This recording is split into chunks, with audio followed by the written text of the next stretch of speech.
My dear child, come a little closer today. Sit down, take a deep breath, and let the noise of the world fade away for just a moment. What I am about to share with you is not just a message. It is a conversation between your heart and the one who made it. It is a love letter written before the stars were placed in the sky. It is a truth that has been waiting for this exact moment to reach you. So please, do not rush through these words. Let them land. Let them sink deep into the soil of your soul, because every single word here was meant for you. You have been walking around with a weight on your shoulders that was never yours to carry alone. You have been holding questions inside your heart that felt too big, too painful, too confusing to even speak out loud. You have lain awake at night staring at the ceiling, wondering why things are taking so long.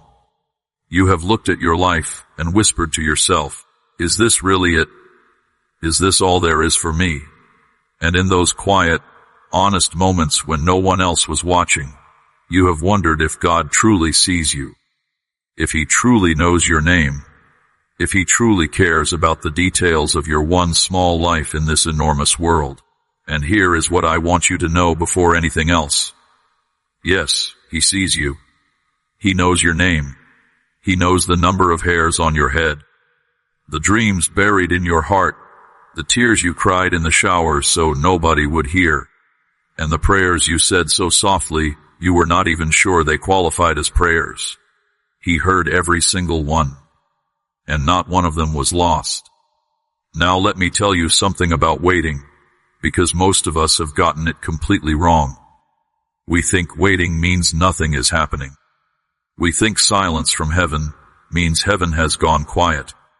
We think that when our prayers seem to go unanswered, God must be busy with someone more important, someone more deserving, someone whose faith is stronger and whose life is cleaner. But that is one of the biggest lies we have ever believed. And today we are going to dismantle it together. Think about a tiny seed planted deep in the ground. When a child plants a seed and goes to check on it the very next day, they see nothing, just dirt. And sometimes they think the seed is not working. But underneath that surface, invisible to the naked eye, something extraordinary is happening. Roots are forming.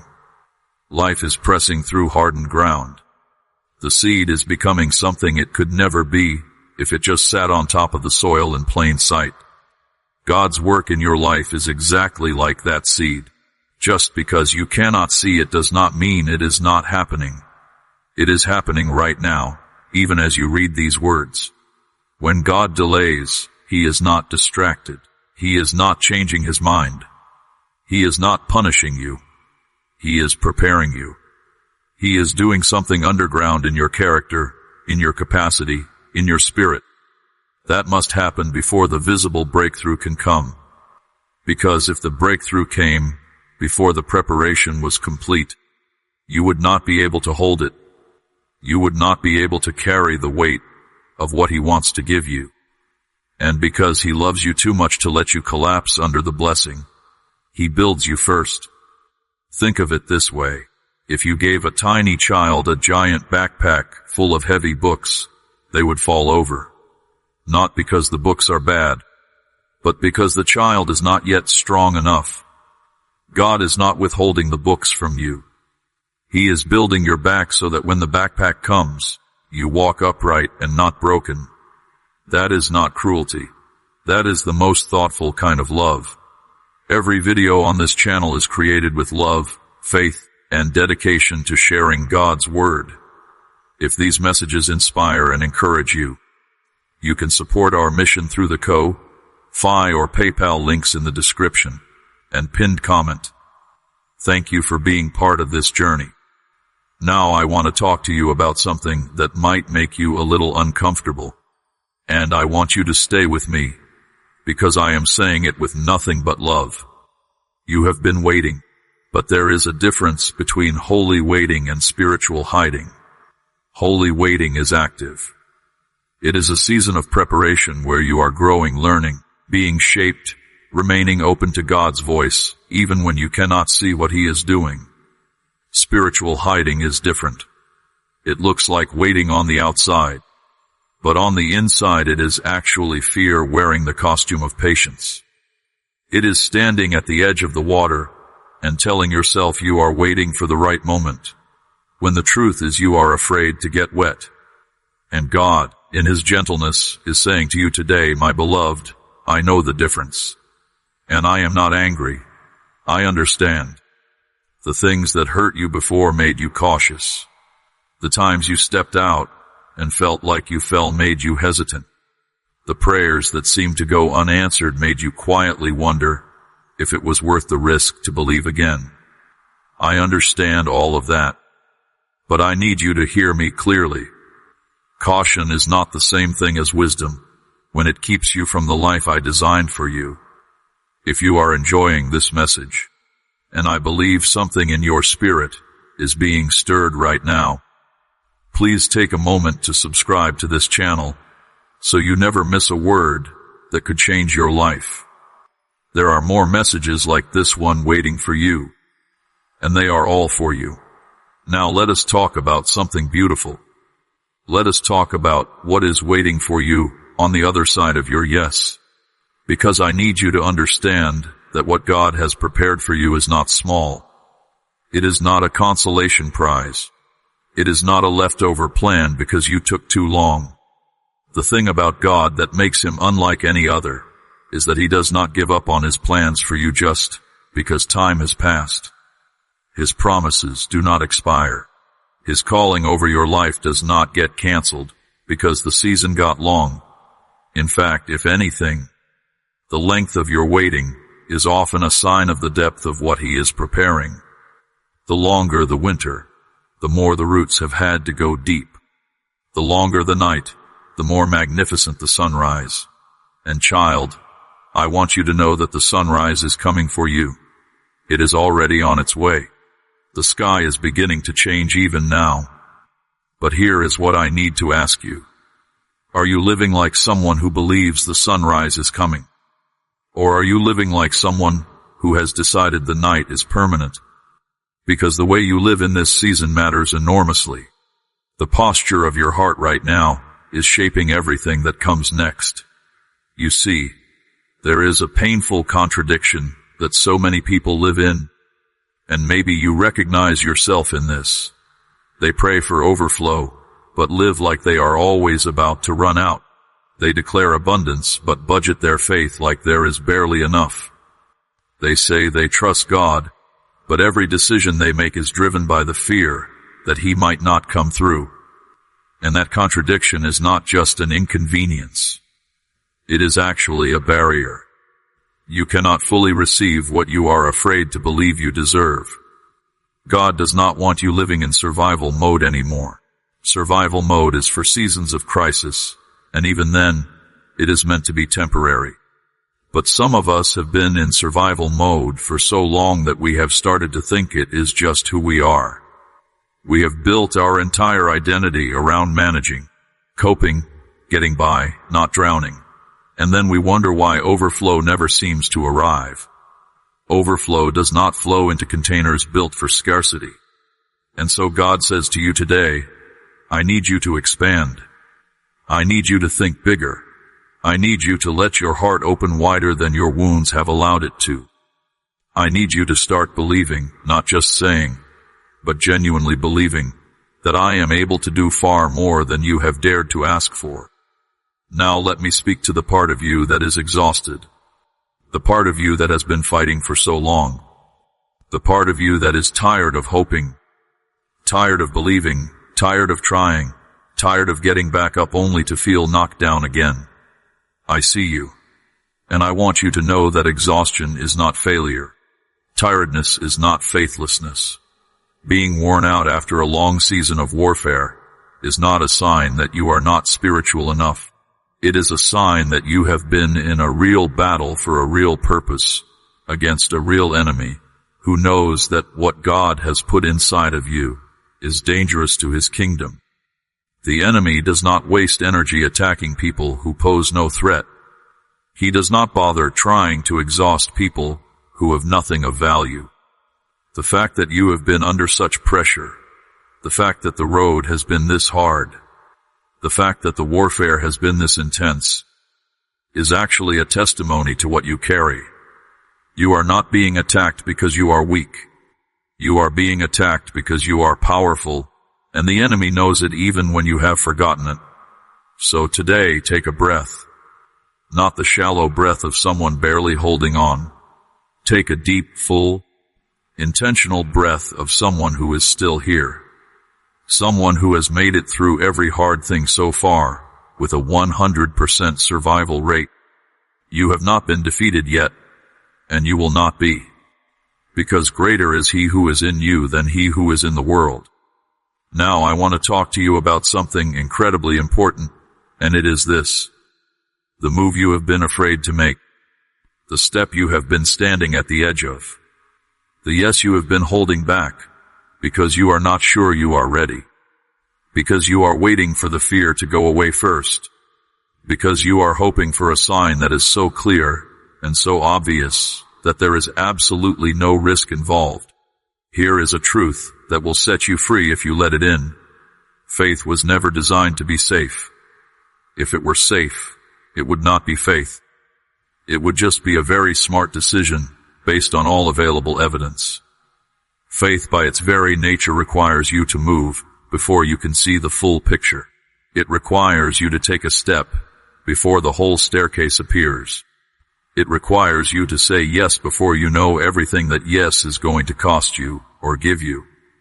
And here is the beautiful thing. God knew that. He designed it that way on purpose.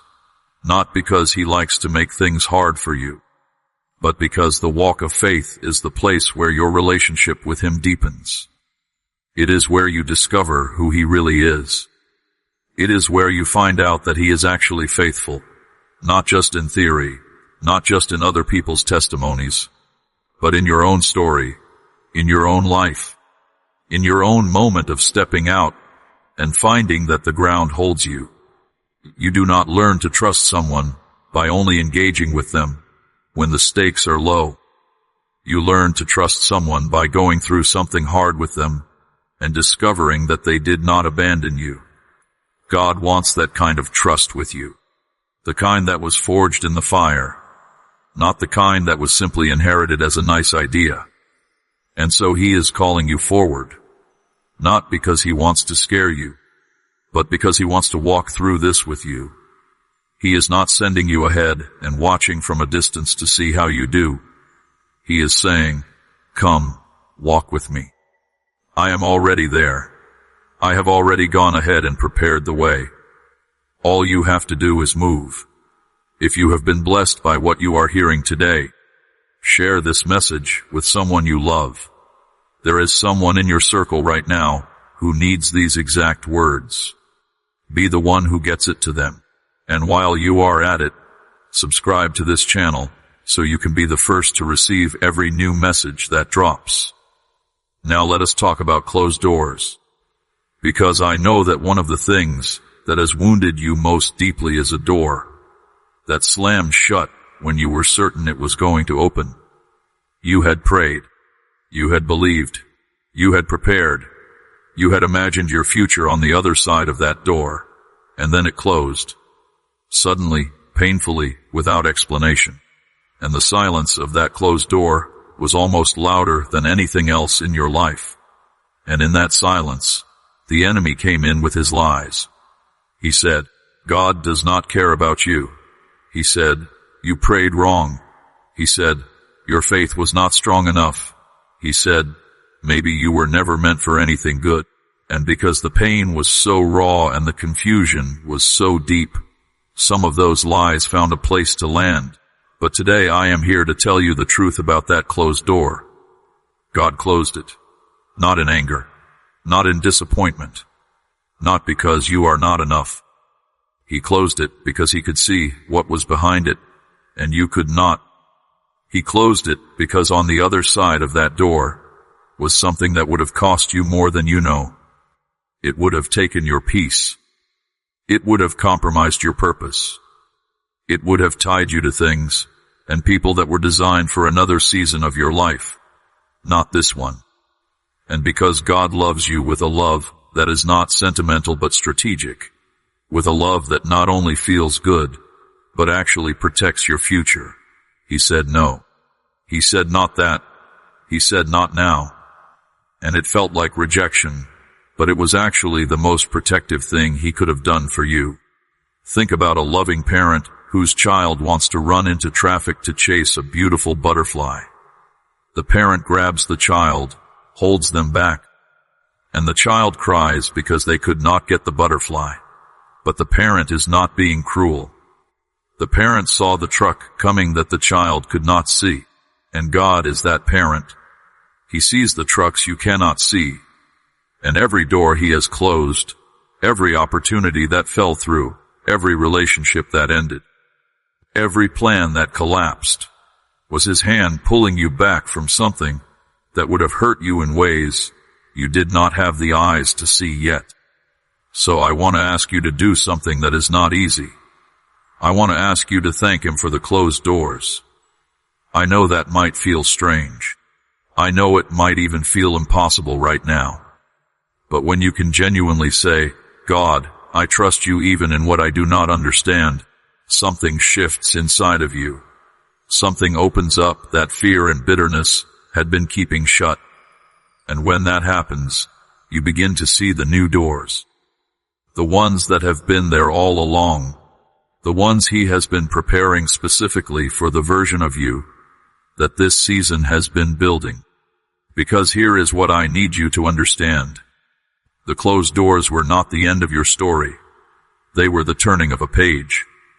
And the next page, the one that is just now beginning, is more aligned with who you truly are, more connected to your deepest purpose, and more full of his glory than anything behind those doors ever could have been. Now I want to speak very directly to something that has been keeping you stuck. And it is this. You have been waiting for peace before you obey. You have told yourself, Lord, if you will just give me peace about this decision, then I will move. If the anxiety goes away, then I will step out. If the fear subsides, then I will finally say yes. And you have been waiting in that place, sometimes for months, sometimes for years, wondering why the peace never fully comes. And here is the truth that is going to change everything for you, if you are willing to receive it. Peace is not the thing that comes before you obey. Peace is the thing that comes because you obey. It is not the green light you wait for at the intersection. It is the companion that joins you on the road after you have already started driving. You are standing at the intersection, waiting for the light to turn green.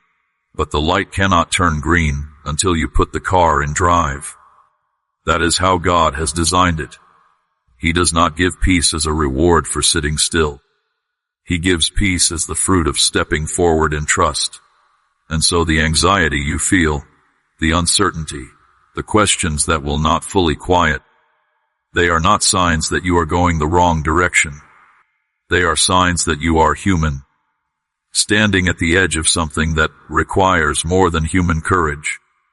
They are the normal experience of a finite person being invited into an infinite adventure. And God is not asking you to step forward without fear.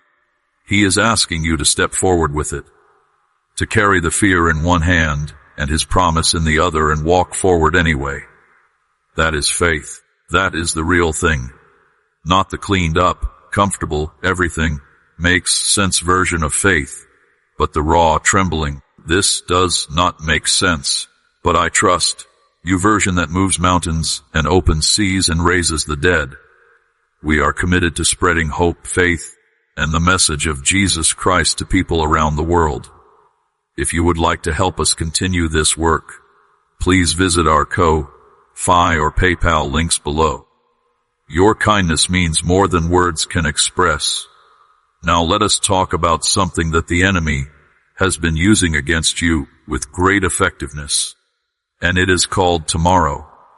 Tomorrow is the most dangerous word in the spiritual vocabulary of someone who has been called to something great.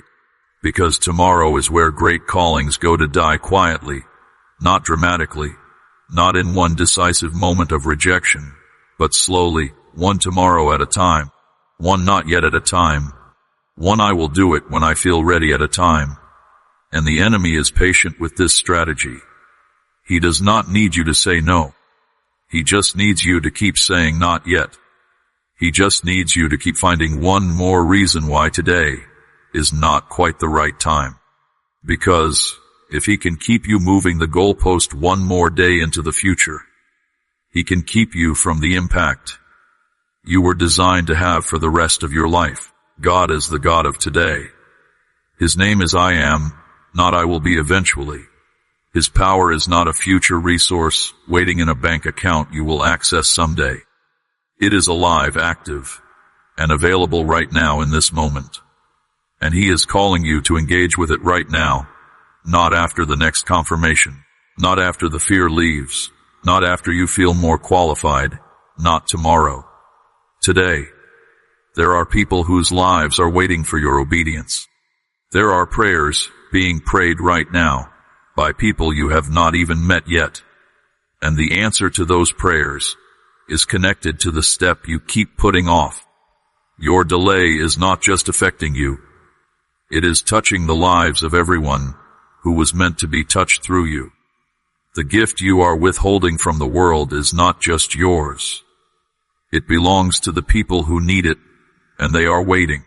And I want you to hear that not as pressure or guilt, but as the most profound sense of purpose. You matter that much. Your yes matters that much. The world is not waiting for someone perfect. It is waiting for someone willing. And you are willing. I can sense it even in the fact that you are here, reading these words, because something in you has not given up. Something in you keeps coming back to the place where God speaks. And that something is your yes, still alive, still beating, still waiting to be fully released. So let me speak now about something very real and very personal. The season you have been in, the one that has felt so long, so dry, so confusing, it has not been wasted. I want you to hear that again. It has not been wasted. Not one tear. Not one sleepless night. Not one moment of confusion or pain or grief.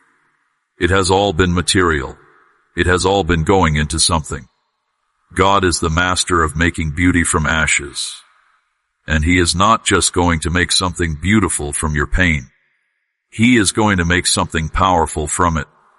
Something that becomes a message, a testimony, a light that other people will follow out of their own darkness. But the thing is, you cannot fully carry what this season has built in you if you are still living like it was all pointless. You have to look back and name what God did in the hard places. You have to see the strength that was built when you thought you were just surviving. You have to recognize the depth of character, the capacity for compassion, the understanding of grace that could only have come from going through what you went through. And then you have to take all of that and walk forward with it, because it is not for you alone. It is for the people who are still in the middle of what you made it through. Now there is something I want to address about how we sometimes misread the seasons of our lives. We look at a period of disruption, a time when plans fall apart and things do not go the way we expected, and we call it bad timing. We say, this could not be God because it is too messy, too inconvenient, too far from what I imagined. But what if the disruption is the message? What if the thing you are calling a mistake is actually a redirection? What if what you are calling bad timing is actually divine interruption? God specializes in interruptions. He interrupted Moses with a burning bush in the middle of the desert. He interrupted Paul with a blinding light on a road. He interrupted the disciples with a storm in the middle of the night that led to one of the greatest miracles they ever witnessed. If you are in the middle of a disruption right now, do not be so quick to label it as chaos. Ask instead, what is God saying through this? What is being redirected? What old thing is being cleared out to make room for the new thing? Because very often, the answer is that God is removing what was keeping you comfortable in the wrong place, so that you will move to the right one. He is not destroying your life. He is redesigning it. And the redesign does not always look clean and comfortable in the middle of the process. Ask anyone who has ever renovated a house. Before the new kitchen is beautiful and functional, it looks like a complete disaster zone. There is dust everywhere. Nothing is where it should be. The daily routines are impossible. And every day you wonder if this was a terrible idea. But then comes the day when the work is done, and you see what was being built while you were enduring the mess. And it takes your breath away. That is where you are right now. You are in the renovation. The mess is not the final result. It is the evidence of a builder at work. Before I go further, I want to invite you to do something simple. If these words have touched something real in you, if they have reached into a place that needed to be reached, please subscribe to this channel right now. Your subscription helps this message find the people who need it most. And you never know whose life might be changed because you help this word reach them. Now I want to talk about something that we do not talk about enough in spiritual conversations. And it is the danger of a hardening heart. Not the dramatic, rebellious kind of hardening, but the quiet, subtle kind that happens one small compromise at a time, one delayed obedience at a time, one heard but not acted upon prompting at a time. Every single time God speaks to your heart, and you hear him clearly but choose to set it aside for later, something happens in that place where his voice landed. It does not stay as open as it was before. The soil of your heart gets a little more packed down. The sensitivity decreases just slightly. And over time, the voice that once moved you with a whisper requires more and more volume to get your attention. Not because God is speaking differently, but because you have been training yourself to hear without responding. This is one of the quietest and most dangerous spiritual developments that can happen to a person. And it does not happen to people who are far from God. It happens to people who are close enough to hear him, but have developed the habit of hearing without moving.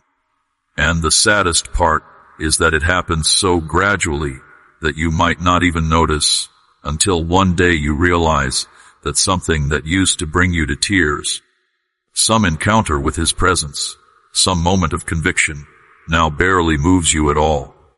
God is warning you today with love, not with condemnation.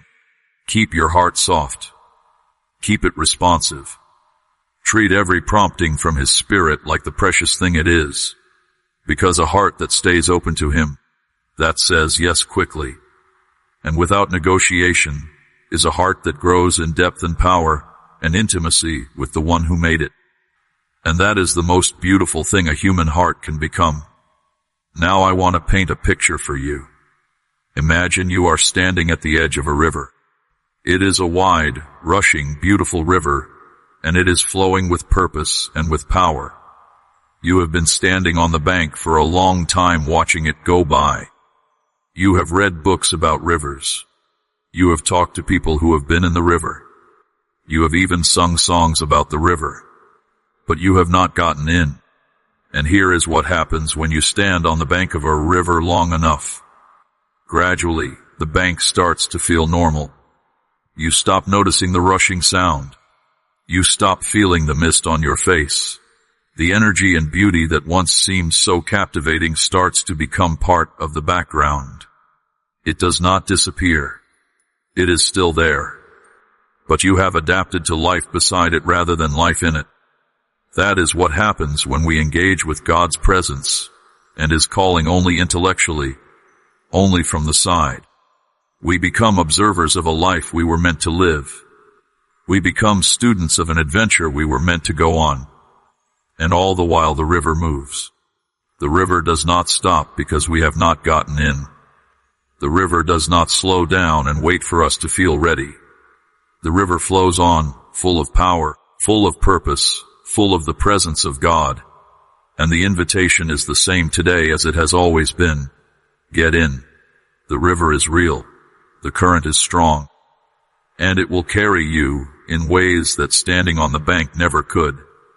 You do not have to have everything figured out. You do not have to know where the river ends. You just have to get in and trust that the one who made the river knows exactly where it is going.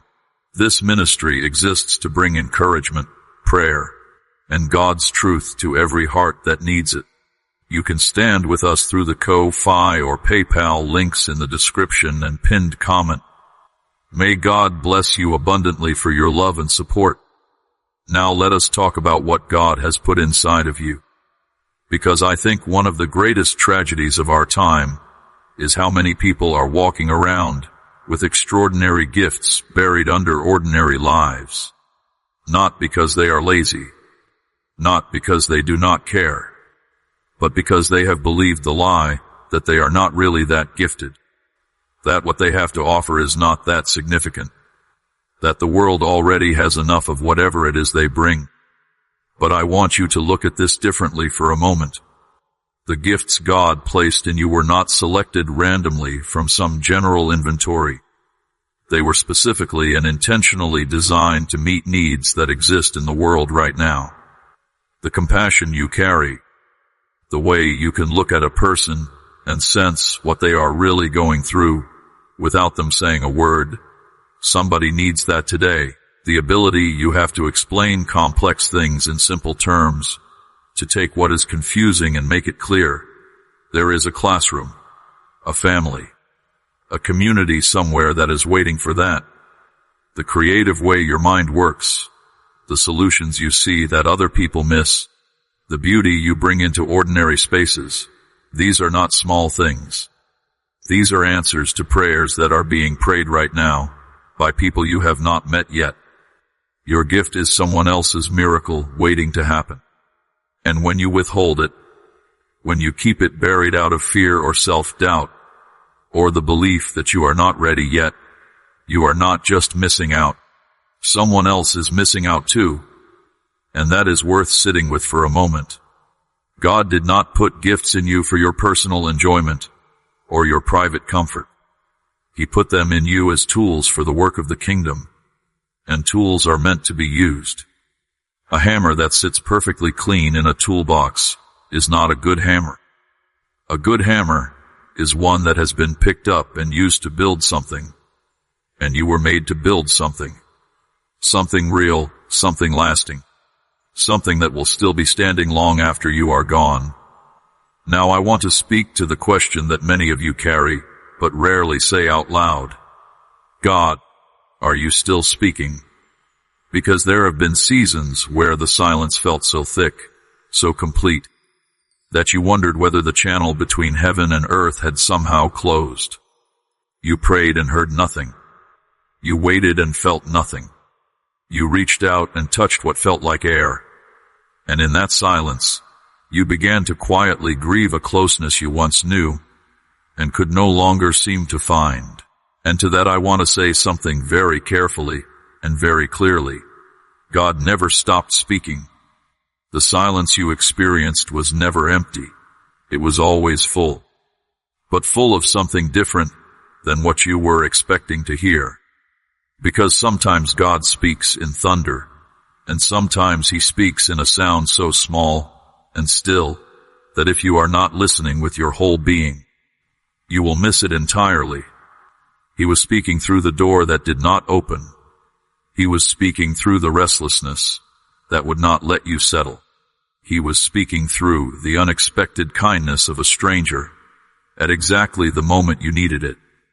He was speaking through the song that came on the radio at the precise moment you needed those exact words.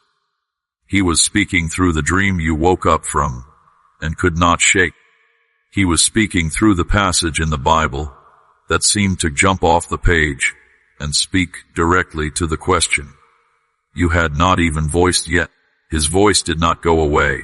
Your frequency shifted, and the invitation today is to tune back in. to quiet the noise of the world enough to hear him in the unexpected places, to open your eyes to the ways he has been communicating with you in the language of your specific life, because he knows you individually. He knows the way you think, the things that move you, the language that reaches you, and he speaks in a way that is designed for you. You were never talking to a God who was not listening. You were always being heard by a God you temporarily lost the ability to hear. And now he is calling you back to the place of deep listening, not because he has something complicated to say, but because there is nothing more life-giving than simply being in his presence, hearing his voice, knowing that you are known. Now I want to say something directly to the person who has been feeling like they are not moving fast enough, like everyone else is further along in life, in faith, in purpose, in success, like you started late or fell behind or wasted your best years in the wilderness. And now you look around and feel a deep sense of having missed the boat. I want you to hear this very clearly. You have not missed the boat. You have not missed the boat. God does not work on a human timeline. He does not look at your age and calculate how much time you have wasted and determine your remaining potential accordingly. He works in a completely different economy where the laborers who arrive at the 11th hour receive the same wages as those who came at the first, where a single day in his courts is better than 1,000 elsewhere, where one yes, one moment of surrender, one step of obedience can unlock what years of striving could not. Moses was 80 years old when he stood in front of Pharaoh. The disciples were ordinary working people with no formal training when Jesus called them to change the world. And they did. Sarah was 90 years old when the promise she had been waiting for her entire adult life was finally fulfilled. God is not intimidated by your age, your past, your delays, or your detours. He is the one who makes a way in the wilderness and rivers in the desert. He is the God of the comeback, the turnaround, the unexpected reversal, the story that no one saw coming, but that leaves everyone in awe. Your story is not over. It is not even close to over. And the fact that you are here right now, that you are reading these words with your heart open, is proof that the chapter you are in right now is not the last one. It is the one where the turning point happens. It is the one where the tide begins to shift. And because you have stayed with this message all the way to this point, I want to say something to you personally. Not as a general word to a general audience, but as a specific word to you. The fact that you are still here, still pressing in,